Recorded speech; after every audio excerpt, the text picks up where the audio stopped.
What's going on all you gamers? After completing the new Heroic Assault yesterday, I'll be giving you a brief rundown of it, what it's all about, what I think of it, and why I think it may have caused a few more issues than it actually solved. If that interests you, then stay tuned. That's coming up next.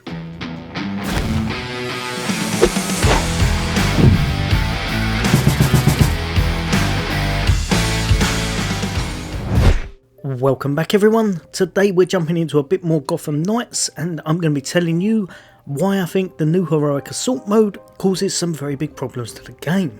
Now, just in case you don't know exactly what the latest update's about, the new free DLC for Gotham Knights is Heroic Assault, in which you tackle 30 floors containing rooms full of enemies and objectives that you go about trying to complete in order to make your way all the way to that final 30th floor. Now first off, in order to activate Heroic Assault mode for the first time, you will need to go back to your main campaign and you can look all the way up on top of the map, go to your closest fast travel and then you can go to the entrance from there. Once you've gone in there and activated it once, you can jump into it whenever you want from the multiplayer menu. Now, here's where things get a little bit tricky. I thought this was going to be a true endgame activity. We've been waiting for it for a little while now, and whilst there is some endgame activity, at the same time it's really probably not. Firstly, the good news for a lot of players is that your character progression, everything they've unlocked, all of their gear, their level, their perks, everything can be chucked across, so there's no starting again as such. Also, it can be played either solo or up to 4 players, and you can have any variation of the members within it. So if you want to have 2 Batgirls or 3 Batgirls, you very well can. Once inside the starting area for Heroic Assault, you're going to have a few consoles. Mainly it's going to be one that allows you to change your equipment over, but the main one you're going to be focusing on is going to be the one on the back wall, as this is going to be the one that activates what floors you want to take on. Obviously you're going to have to start at 1 and try to make your way towards that final one of 30. Within these floors you're going to have a few rooms to complete and hidden chests to find within the map, as well as a lot of baddies to beat and objectives to complete. But like I said, things get a bit tricky here. The first, I'd say probably 15 to 17 floors, are really designed for lower or newer players. As you can see, you have the gear score of very low, around about 3000 starting off. This makes a lot of the early floors for anyone who's already played the base game and geared up massively just feel a little bit more of a time sink than anything else, because everything you earn within them is going to be under your level and you're not really going to benefit from it. Now the tasks that are within each levels I thought were spread out quite well, so didn't feel too repetitive. A lot of them are ones you've already done, for example pressing the consoles or taking on some of the elites. But in general, it's just kind of going through the motions until you get above your gear score level. Once you do pop down and you're doing levels that can actually reward you with some decent gear, it starts going up in level, so for example 41, 42 depending on the actual score. Obviously the higher the better, and they're going to have better stats as well. Once this starts happening, obviously the enemies start to get a bit tougher and the game starts to align a bit. But another thing I really wished I'd known before playing this is that once you do earn something way above your gear score, so when I first I believe went to level 17 or 18, it dropped a blueprint for me, it was a 42 or 43, and then all of my other blueprints were completely gone. It had decided that all of these were now obsolete, so if I hadn't crafted anything from them, I'd lost everything. You still keep all of your crafted gear, that's in your inventory, but this is a very weird mechanic, and it meant a lot of the things that I may have planned to actually craft were now completely gone. I literally had 3, maybe 4 blueprints rather than over 100. If you are taking on this challenge, make sure you're geared appropriately, make sure that you've crafted the best stuff that you want to keep, as if you're planning to craft something afterwards, it may be too late. Now next up, let me say this assault mode is not designed for the average gamer to complete in one sitting. Not because of skill, not because of difficulty, but because it does actually take a lot of time in order to clear those floors. Speaking of floors, I completely forgot, every 5th floor is classed as a reckoning floor. This has a slightly better reward, and in general is slightly harder with tougher enemies, such as big captains to focus on, or a tank to escort to the end.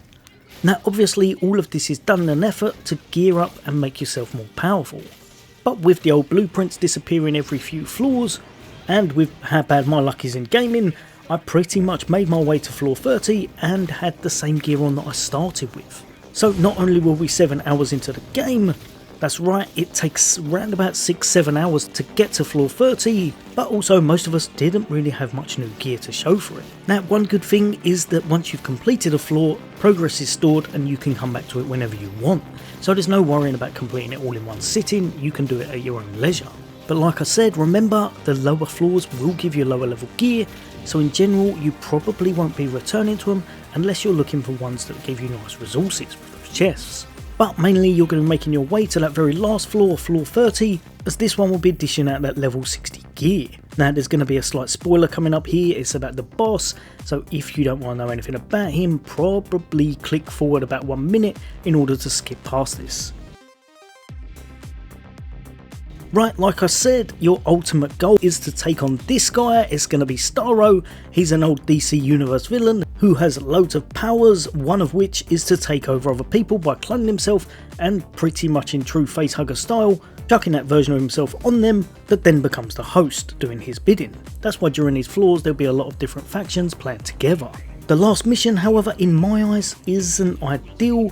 You escort Starro very similar to how you would the tanks in the game, taking out enemies as you go, in order to move him to the end point. At this point, you're going to face a different bad guy, but it's not Starro unfortunately, and then once you finish that, the mission's going to be completed. I've got to say, overall, I'm not a fan of kind of boss battles where you don't actually face the boss you think you're facing.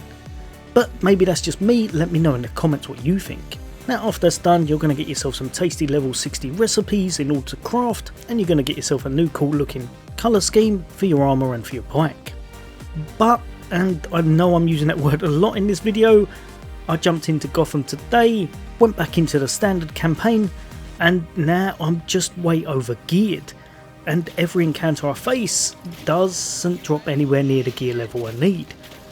It's only dropping up to level 40 no matter what I do, which pretty much means the whole of this open world scenario, the whole of Gotham City, is now somewhere I don't really want to be playing in. It's not going to reward me with anything that's of any substantial value. In my opinion, adding a dungeon, but taking away the reasoning or point to actually playing an entire open world is a little bit of an issue.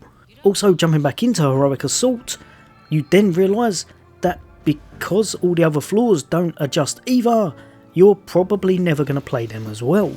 You might go into a few of them if you need resources and you're looking for hidden chests, but ultimately, other than that, you're probably just going to jump into that level 31 in order to replay the same boss to try and get your hands on some tasty level 60 gear. Now I know this video's come off a little bit negative, that's not what I'm going for. I actually really enjoy playing Gotham Knights, but this update, I've got to say, it probably wasn't what I was hoping for. Even though I have enjoyed Heroic Assault, I feel like it's something that you wouldn't go back and play too much. Even the very last level with the last boss, from what I can tell, it seems to have a certain loophole, as every time I'm replaying it, it says I'm getting duplicate items. I don't know if this is a glitch or I'm just unlucky, but I've played it about 7 times and I've only had about 2 drops. You seem to always kind of get cryo gear or concussive. Meaning if you want to max your character out with 60 gear, you probably have to have it elemental. Now I've only done about 6 or 7, so there's a possibility I'm wrong on that and I'm just unlucky, but even if I am, playing a mission for around about 17 minutes each time, with the possibility of getting something or nothing or a duplicate, will get repetitive very, very fast.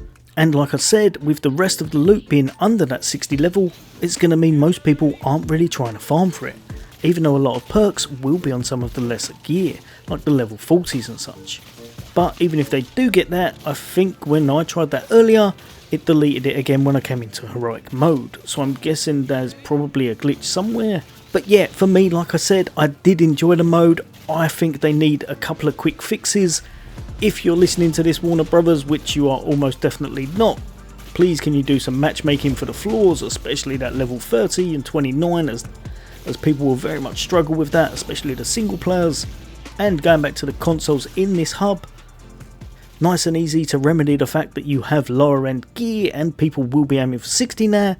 Just find another resource and then chuck an upgrade your gear function into the bit down below. That I would think would be a really quick fix that could help everyone's build out and they'd be able to farm for wherever they wanted then.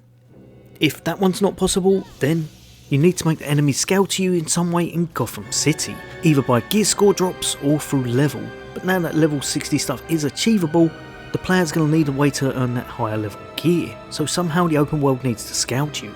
Like I said, either through it scanning to your gear score, or maybe if you can't implement that, through New Game Plus having higher levels. And lastly, if it were me with that Heroic Assault, the last level, level 30, I'd add a new Heroic star row, make it truly insanely difficult, as this one feels a little bit easy to myself even when you're under geared. However, don't make the drops higher level, instead give it unique perks or something that you'll want in your team. Some kind of special loot pool would definitely help this out and add to replayability. And lastly, completely off topic, but every time you think about putting a weapon or a piece of item or any piece of gear in the game that procs perks on reviving a teammate, stop it. Get some help. Alright you gamers, hopefully you've enjoyed this video. Let me know in the comments what you all think. As always, for all things gaming, for all things Xbox. Take care. I'll see you on the next day.